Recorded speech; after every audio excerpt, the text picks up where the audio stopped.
বিশ্বের অর্থনৈতিক অস্থিরতার মাঝে দেশের রড ও সিমেন্টের বাজার যেন এক নতুন লহরায় ভাসছে। কয়েক মাস আগেও যেখানে দাম ছিল চূড়ায়, এখন সেখানে ধীরে ধীরে পড়ে যাচ্ছে দাম।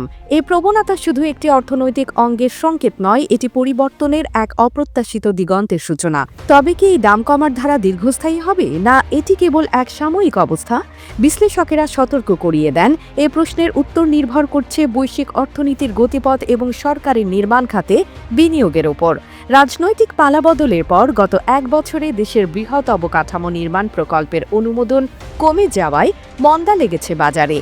৫ অগাস্টের রাজনৈতিক পরিবর্তনের পর বর্তমান সরকার হাতে নিয়েছে নির্বাচনী প্রকল্পের অনুমোদন, যার ফলে নির্মাণে ব্যয় কমাতে বাধ্য হয়েছে ব্যবসায়ীরা।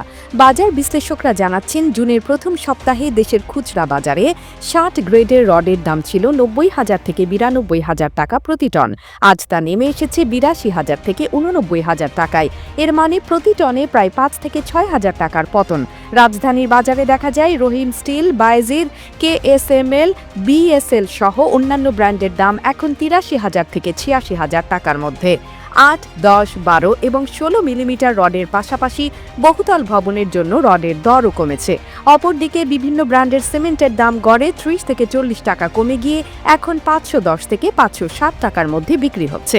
ব্যবসায়ীরা বলছেন, বাজারে বিক্রি কমে যাওয়ায় তারা বাধ্য হচ্ছেন মজুদ থাকা পণ্য কমাতে, যা মূলত দাম কমানোর একটি অপ্রত্যাশিত কারণ। AB news desk report.